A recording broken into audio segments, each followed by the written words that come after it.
हिमाचल प्रदेश के कैबिनेट मंत्री राजेश धर्मानी ने स्थानीय निकाय और पंचायत चुनावों को लेकर स्पष्ट किया कि पंचायत व अन्य शहरी निकाय चुनावों में कार्यकर्ताओं पर कोई पाबंदी नहीं होगी और वे अपनी इच्छा से चुनाव लड़ सकेंगे।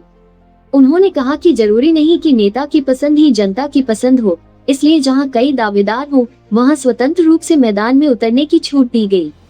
यह फैसला संगठन में गुटबाजी और खींचतान रोकने के उद्देश्य से लिया गया। नगर निगम चुनाव पार्टी चिन्ह पर होने के कारण उनके लिए प्रभारियों की नियुक्ति की गई।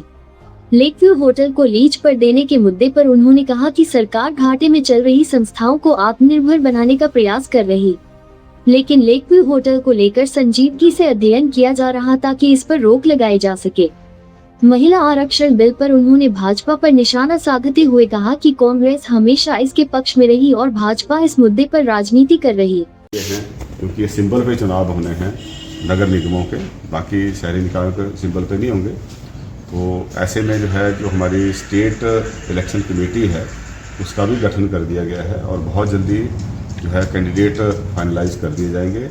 और 2 मई क्योंकि नॉमिनेशन की डेट है, उससे पहले सभी के नामांकन से पहले सभी कैंडिडेट उतार दिए जाएंगे।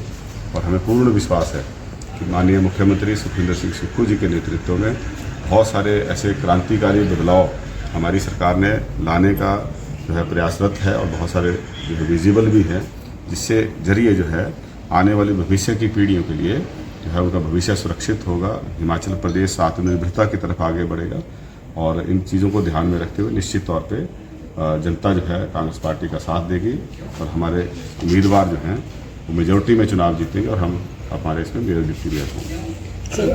तो इसको क्यों इसमें इंक्लूड किया है? अब इसकी डिटेल मेरे पास नहीं है, but I will talk to the concern people and ultimately our focus is to make our entities self sustainable, क्योंकि हमारा जो मॉडल है वो पूरे हिमाचल में ही हम बहुत सारे ऐसे सरकारी विभाग देखते हैं। कुछ तो वेलफेयर रिलेटेड डिपार्टमेंट होते हैं, जैसे शिक्षा है, स्वास्थ्य है, हमारा सामाजिक कल्याण विभाग है। इस पे तो अर्निंग का कोई हम स्कोप नहीं है, ना इस पे देखना चाहिए। लेकिन कुछ एक ऐसे बोर्ड कॉरपोरेशन जो है, सरकारी विभाग है, जहाँ पे हमें उनको सेल्फ सस्टेनेबल बनाना पड़ेगा।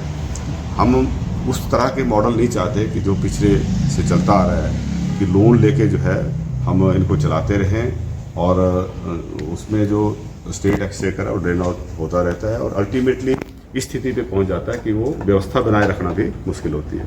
हम पुरानी जो गलतियां हुई हैं उनको भी करेक्ट करने की सरकार ने कदम उठाए हैं और भविष्य में भी इनको और बेहतर तरीके से दुरुस्त किया जाए। पार्टी की मंशा इस अधिनियम के जरिए राजनीति करके महिलाओं को गुमराह करने के उद्देश्य से, क्योंकि 4 विधानसभा चुनाव में अभी जारी हैं और इनकी मंशा शुरू से ही महिलाओं को आरक्षण प्रदान करने की नहीं रही है।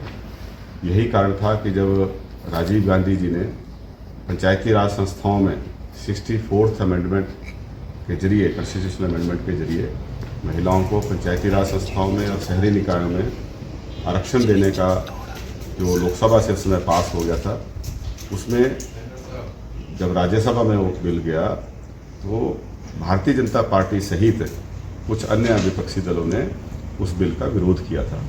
तो महिला आरक्षण का बेसिकली जो आइडिया ये कांग्रेस पार्टी द्वारा ही आगे इसको बढ़ाया गया।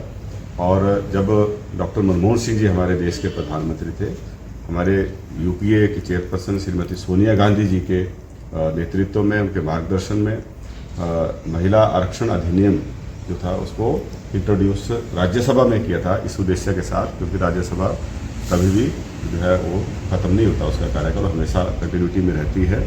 लेकिन भारतीय जनता पार्टी के शासनकाल में भी 2023 सितंबर 2023 में जब महिला आरक्षण अधिनियम दोबारा से लोकसभा में इंट्रोड्यूस किया गया, हमारी पार्टी ने उसका सपोर्ट किया और वो बिल पास हो गया, राज्यसभा से भी पास हो गया। दिसंबर 2023 में ही राज्यसभा राष्ट्रपति महोदय द्वारा वो अधिसूचित भी उसको कर दिया, उसके एसेंट भी मिल गई। तो क्या कारण था कि अब उसको दोबारा से यहाँ पे लाया गया? उद्देश्य साफ था, क्योंकि इसके जरिए वो राजनीति करना चाहते हैं। और ना तो इसमें कमज़ोर वर्गों का SC, ST, OBC का ध्यान रखा गया। हमारी ये मांग थी कि जिस तरह से पंचायती राज संस्थाओं में और शहरी निकायों के अंदर कोटा के अंदर सब कोटा होता है महिलाओं के लिए, उसी तरह का प्रावधान जो है ये राज्यसभा और विधानसभा और लोकसभा के अंदर भी जब ये लागू होगा तो वहाँ भी ऐसा प्रावधान होना चाहिए, क्योंकि उद्देश्य यही है कि जो कमज़ोर वर्ग हैं उसको ऊपर उठाया जाए, उनको सशक्त किया जाए। भारतीय जनता पार्टी का इसमें दोहरा रवैया है। शुरुआत में इन्होंने जब राजीव गांधी जी के समय विरोध किया और अभी जो है इसमें राजनीति कर रहे हैं। अभी आप जानते हैं कि जनगणना का काम चला है और इसको जो है डिलिमिटेशन के साथ भी जोड़ने का प्रयास हो रहा है। तो ऐसे में जो उद्देश्य है वो डाइल्यूट हो रहा था, इसलिए कांग्रेस पार्टी ने क्लियर कट ये कहा है कि हम जो सब कोटा इसमें जब तक नहीं रहेंगे तब तक हम इसका सपोर्ट नहीं करेंगे और इसकी टाइमिंग भी जो था उनकी सही नहीं थी।